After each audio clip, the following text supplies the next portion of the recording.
বড় রাষ্ট্র ছোট রাষ্ট্রকে তারা সবসময় ডমিনেট করে এবং তাদের অধিকার থেকে তারা বঞ্চিত করে।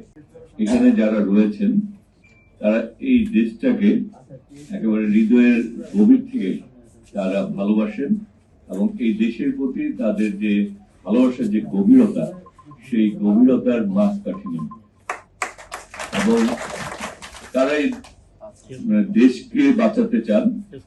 আসলে আমরা যারা আমরা অন্যান্য অনেক বিষয় নিয়ে আলোচনা করি, আসলে মূল একটা দেশ, একটা জাতি, একটা পৃথিবী যে বিষয়টা নিয়ে আগামী দিনে বেঁচে থাকবে কি থাকবে না, আমরা নিজেরাই এই আমাদের এই দেশকে বাঁচাতে পারবো কিনা, এই পরিবেশ বাঁচবে কিনা, আমরা বাঁচবো কিনা, আমাদের ভবিষ্যৎ প্রজন্মের জন্য যে যুদ্ধ আমরা প্রতিনিয়ত করে চলছি, সেই যুদ্ধের যে মূল যে ব্যাপার পরিবেশ, জলবায়ু, পানি, সেই জায়গাটাই আমরা আসলে সেই মূল জায়গাটাকে আমরা পাশ কাটিয়ে আমরা বর্তমান অন্যান্য বিষয়গুলিকে সামনে নিয়ে আসছি, যে কারণে আমরা আমাদের প্রকৃতি, আমাদের পরিবেশ, আমাদের জলবায়ু, আমাদের নদী, আমাদের খাল আমরা দিন দিন ধ্বংস করে ফেলছি।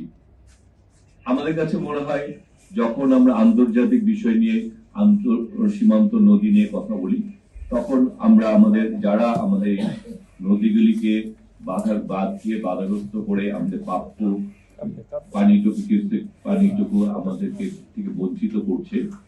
আসলে চুক্তিটি যখন কোন রাষ্ট্র আরেক রাষ্ট্রের প্রতি তার দায়িত্বটুকু পালন করে, সেক্ষেত্রে অনেক চুক্তি সম্পাদন করতে হয় না। রাষ্ট্র যদি এক রাষ্ট্রের প্রতি আরেক রাষ্ট্র যদি তার দায়িত্বটুকু পালন করে, যখন এক রাষ্ট্র আরেক রাষ্ট্রের থেকে সে অধিকার থেকে বঞ্চিত হয়, তখন এই চুক্তির প্রশ্নটি আসে। আর সেই চুক্তিটি হওয়ার পর সেই চুক্তি বাস্তবায়ন আদৌ হচ্ছে কিনা এবং চুক্তিটি সময় উপযোগী কিনা এবং চুক্তির মাধ্যমে দুই দেশের স্বার্থ রক্ষা হচ্ছে কিনা, সেটা একটু বড় বিষয় হয়ে দাঁড়িয়ে থাকে। এবং সেখানে দেখা যায় সবসময় বড় রাষ্ট্র ছোট রাষ্ট্রকে তারা সবসময় ডমিনেট করে এবং তাদের অধিকার থেকে তারা বঞ্চিত করে। আবার আমরা যারা একটি রাষ্ট্রের নাগরিক হিসেবে রাষ্ট্রে আমরা বসবাস করি, আমরা আমাদের অবস্থান থেকে আমাদের দায়িত্বটুকু পালন করছি কিনা। আজকে যেহেতু আমি যে এলাকার সংসদ সদস্য, ঢাকা নয়, সবুজবাগ, খিলগা, মুগদা, এই এলাকায় কিছু খাল রয়েছে।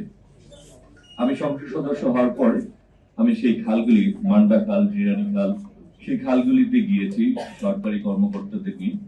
তারা আমার খালের এই রাস্তার এই পার দিয়ে যে অন্য পার দিয়ে আমাকে নিয়ে যায়। আমি বললাম যে আসলে আমি তো রাস্তায় ঘোরার জন্য আসিনি, আমি তো খাল দিয়ে নৌকা দিয়ে যাব, খাল দিয়ে যাব।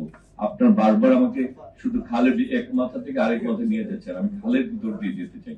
তা বললো যে তার খালগুলি তো অনেক জায়গায় রাস্তা হয়ে গেছে, অনেক জায়গায় এগুলি বাধা রাস্তা মানুষ চলাচলে।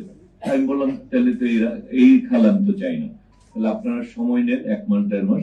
আমি যেদিন মান্ডা থেকে উঠবো নৌকায় এবং ত্রিভুবনী ব্রিজ পর্যন্ত যেতে পারবো, তখন মনে করবো যে আমি খাল দিয়ে যাচ্ছি।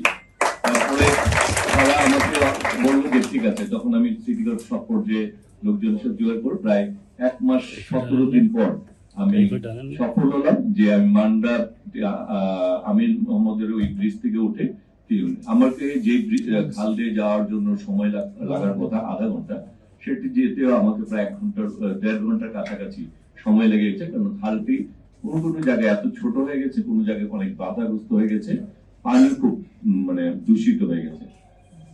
আসলে আমরা এই জায়গাতেই এরপরে আমরা দৌড়াদৌড়ি করছি যে এই খালটিকে বাস্তবায়ন করতে হবে। কারণ হচ্ছে এই খালটি যদি বাস্তবায়িত হয়, কালতলা, জিরানি এবং মান্ডা খাল, তাহলে ঢাকা শহর জলবদ্ধতা থেকে মুক্ত হতে পারবে।